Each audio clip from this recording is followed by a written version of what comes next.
Well, this is why I wanted to talk to you, because it's all about the Iranian people and what's happening there. And it makes me wonder, though, perhaps apart from, of course, the military action taking out so many key installations of the Iranian regime, do you think perhaps the Ayatollah and his mullahs have opted for the ceasefire as a way of preserving their regime? Perhaps they're worrying about the backlash from the Iranian population. Absolutely. And I think what this proves more than anything, which is what the Iranian people have always known, which is this is just a regime of puffery. This is just a regime that wants to puff its chest and prove that, tell the world that it's, the big bad wolf and death to America and death to Israel and death to everybody. They aren't doing it for anybody except for their fanatical followers at home to believe there's some legitimacy in their fight against Western imperialism. They don't mean it and they've never meant it. And so in these instances, you find out that this really was a bluff the whole time, because when given the opportunity to lay down the weapons and end the war, they were quick to take it because they want to hold on to power more than anything else. I want to show you some of what was reported from Tehran by CNN just yesterday and get your take on it. This is supposedly a protest in the streets of Tehran in support of the regime. Have a look.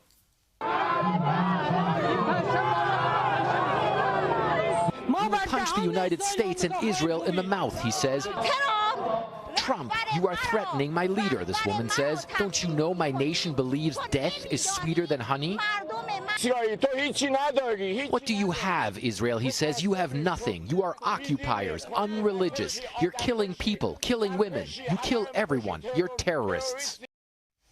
Elica Le Bon, could that be a legitimate organic protest in the streets of Tehran, or would that have been something staged by the leaders?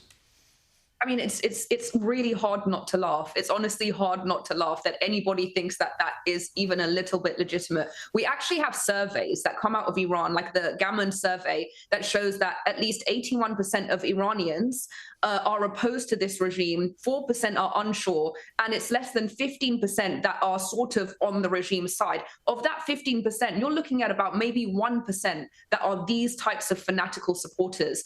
And I think it's very, very telling about the fact that the Western media is falling over themselves to find these fanatical 1%, almost as if, finding a protest by neo-Nazis that are rejected by all of society, except not so much these days, and saying that this is representative of the United States population. I mean, it's absolutely absurd. Meanwhile, when these organic woman life freedom uprisings that were happening, that reflected 90% of Iranian people, including 99% in the diaspora, the media didn't seem to want to, show those protests. When we are, forced to answer this question, well, you say that Iranians are these democracy-loving, freedom-loving people. Where are their protests? And I say they're there. They've been there for the past few years. They're just, the media's not showing them. And the media is just selectively showing you these 1% of rejected fanatics that nobody in Iranian society takes seriously. Yeah, I just want to also point out that we see in Western countries, unbelievably, even in Australia, there are protests of people supposedly supporting the Iranian regime. Now, a lot of these are the people who have been protesting in favour of Palestine or Palestinian aspirations and against Israel, and now they've switched allegiance to Iran as well. But there are other people of the Iranian diaspora who have something else to say. Here's one. But a smaller group supported the US action. They are using our Iranian civilian people as a shield to protect that damn Ayatollah. Now, I said last night that given so many people who have left Iran have done so to flee the Islamist extremist regime, that those views would reflect the great majority of the Iranian diaspora around the world. Is that the case? Give me a sense of that.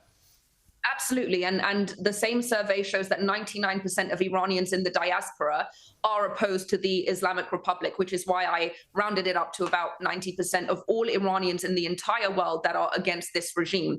And if you look at these protests that are in New York, that are in Germany, where they are, holding up this bloody flag of the Islamic Republic and wearing their keffiyehs, not a single person in that crowd, not one of them is Iranian. But if you go to the protests like the one that I just came back from, of the Iranian, this is exactly what I wanted to say. If you want to know where all the Iranians are that are absent in the hands of the Islamic Republic protests, they're all at the free Iran from the Islamic Republic protests. And it's so bizarre that not a single human rights activist, not a single humanitarian, not a single social justice warrior is at the protest where we're saying hands off the Iranian people. They're all at the protest that says hands off the Islamic Republic. What is happening? It is bizarre, especially the Iranian women, of course. Thanks for talking to us again, Elica. It's great to hear you, and congratulations on your continuing support for freedom in Iran. Thank you so much, Chris. Thank you.